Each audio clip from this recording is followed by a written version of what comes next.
Good evening and welcome to another installment of the New York Minute Sports Show. Anthony Volpe needs surgery and the Yankees gaslit us all year. I've got the breakdown right here. New York Minute Sports. It's New York sports for New York nuts. Don't forget to like. Don't forget to subscribe. Let's go! It's New York Minute Sports. It's New York Sports Talk with Sports Nuts. Well, there you have it, folks. And it seems like you wake up to something new every day on the New York sports scene, whether it's the Giants' resurgence, whether it's the Jets' collapse. But what you can always bet on is the gaslighting from the front office of Brian Cashman and Aaron Bubbles Baboon. Whoa! Because the excuse train is out, guys, and it's time to get on board if you want. What's going on, guys? Anthony Volpe needs surgery. Let's put that in the department of shit we already knew. You do one thing that I find weird. You're doing it right now. Can you just act like a human boy for 1 minute here? Look at me like a person. Everybody that watches the New York Yankees every day knows that he jammed his arm jumping back to second base, trying not to get caught against the Devil Rays on May 3rd of this year. Everyone looked at him because he came up limp and was like, is Anthony Volpe okay? And what did the Yankees organization do? They could have told us, yeah, he tweaked it a little bit. Yes, he's working on an injury right now. Nope, they said nothing. They gaslit us, and they let us hate Anthony Volpe.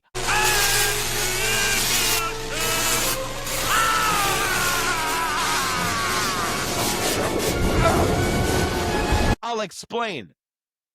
The New York Yankees could have quelled all the talk around Anthony Volpe this year, and it even got down to his father almost getting into an altercation with somebody in the stands this year because the New York Yankees couldn't Costanza the Anthony Volpe experiment. But if we knew that he was hurt, maybe we could have given him a little bit of grace. Maybe we could have get Anthony Volpe a little bit of leeway. But since we weren't told that he was hurt, we thought he was another failed Brian Cashman experiment. The Yankees mishandled Anthony Volpe's injury, and I'll tell you why. Because the New York Yankees are the same organization that sits Ben Rice after hitting 3 home runs and 9 RBIs. The Yankees are the same franchise that sits Jason Dominguez after a hot game. They don't think guys get hot. They think that guys just get lucky, but they play an injured shortstop every single day. Anthony Volpe is the only guy that could strike out 5 times in one game, and he'll be in the lineup the very next day. Oh, here he is, Mr. Loopy Swing. Anthony Volpe needs to come through here. Right into a double play. You got to be fucking shitting me, bro. This guy needs to be sent down. Enough of Anthony Volpe! And at the time that he got hurt during May 3rd, they had DJ LeMahieu. They had Jorbit Vivas to have a stopgap that you could have rested him, put him on the shelf for 6 weeks, give him the cortisone shot, and allow him to rest. But no, what you guys did every single day was throw him out there like a sacrificial lamb and let him even get more hurt.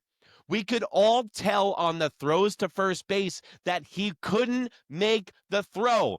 But the Yankees organization is telling us he's absolutely fine. So by default, we think he's a terrible player.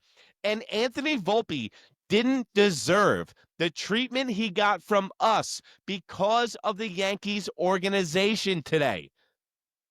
I have sympathy for Anthony Volpe dealing with this front office. They are paying him league minimum. They are treating him like a rented mule, and they played him every single day until Caballero came back. So which one is it, New York Yankees? Is Anthony Volpe the future shortstop, Or is Anthony Volpe a guy just making league minimum that you could run out and abuse every day because you know this kid loves being a Yankee? It's his lifetime dream, but you keep throwing an injured Major League Baseball player out there. Then you have this gaslit press conference with Brian Cashman towards the end of the season when you tell us Anthony Volpe's been hurt the whole time. And I'm telling you right now, Yankee fans, this is a caked in, baked in Brian Cashman, Aaron Boone, Bubbles, Buffoon, excuse train special. This is the canary in the coal mine. This is that secret letter during the criminal trial. This is their get out of jail free card while you're playing Monopoly, because this is the last one that Brian Cashman and Aaron Boone have. If you notice, who did the rap fall on this year? It fell on their fielding coach. It fell on their bullpen coach. Both will not be back. This is the thing. Aaron Bubbles Baboon, you only have so many people you can get rid of until the arrow starts pointing at you. Because if you think Brian Cashman's going to fire himself before he fires you, you got another thing coming. And if this is the way that Brian Cashman treats Anthony Volpe, how do you think he's going to treat you, Bubbles, when it comes down to his job or your job? Also, this can't be a good look for prospects and potential free agents for the New York Yankees. Either your training facility looks inept, or you look like you misuse your players because you just want to look good in the eyes of Major League Baseball, Brian Cashman. So which one is it? I'm glad Anthony Volpe will finally get the need that he helps and get that surgery that he needs, because obviously he wasn't able to make the throw over to first base and everything was a scoop. You guys got to remember, Paul Goldschmidt led the league in backhanded scoops and front-handed scoops the whole season, and he was the highest defensive first baseman. So if you put Ben Rice there, who's going to be our future first baseman, and expect him to make that many scoops, it's not going to happen. What I think is going to happen, and we'll have our free agency videos and stuff. Tomorrow, there's a big press conference with Brian Cashman and Aaron Baboon. I will be covering it all wall to wall, but this is kind of just the appetizer. This is the primer for all of our offseason shit, guys, because the New York Yankees are trying to build through the farm system, and now you have Austin Wells and the Ben Rice showdown. Together we're the Three Amigos! Big story in the Post today, big article about who's going to be the future catcher of the New York Yankees. And I think this is one of the most simple debates that you're ever going to have in New York Post history. It's obviously Austin Wells is the catcher, is the future catcher of the New York Yankees. Now, hear me out. He had 22 home runs with a 720 OPS. The catching position isn't what it used to be, guys. The catching position when I grew up with guys like Mike Piazza, who couldn't throw anybody out but hit 40 bombs, Todd Hundley, Pudge Rodriguez, all these great guys had great offensive numbers, and a lot of them were good defensive players. Think about Jorge Posada and the way that he started his career. He didn't really have that good of a bat and really wasn't even that good defensively, but over years turned himself into a great catcher. Look at Alejandro Kirk, who plays for the Toronto Blue Jays, by the way, who's made himself into a great catcher. The Yankees have an abundance of catchers down in the farm system. Austin Wells was only one home run off of Vladimir Guerrero Jr. this year, and he was only 50 points off his OPS. Vladimir Guerrero Jr. makes $500 million. Austin Wells was an 8 to 9 hitter, hitting 22 bombs this year. So I do think that there is something to grow on. If Austin Wells continued the season the way that he had been playing in June and July, I would say he's donezo. There is no future in Austin Wells. Austin Wells finished this season strong, and he had a decent postseason. Both him and Anthony Volpe had a decent postseason. And that's why Austin Wells will be the future catcher of this team. And I think you're looking at Anthony Volpe as the future second baseman. And they move Jazz Chisholm in a trade because they have one more year of control. And they're not going to pay the $178 million for Jazz's contract because guess what, guys? He's not worth it. It's as simple as that. Then we get to Ben Rice. Ben Rice is your future first baseman. Let's not make this guy a catcher because Austin Wells can hold down the fort behind the plate. Also, Austin Wells is an excellent defensive catcher and his frame rate is in the top 3 of Major League Baseball. And franchises go nuts for that. And if you're watching any of the postseason baseball this year, framing by the catchers is meaning the difference between winning and losing ball games. Also, talk about losing ball games. Toronto Blue Jays down 2-0 in their own hometown.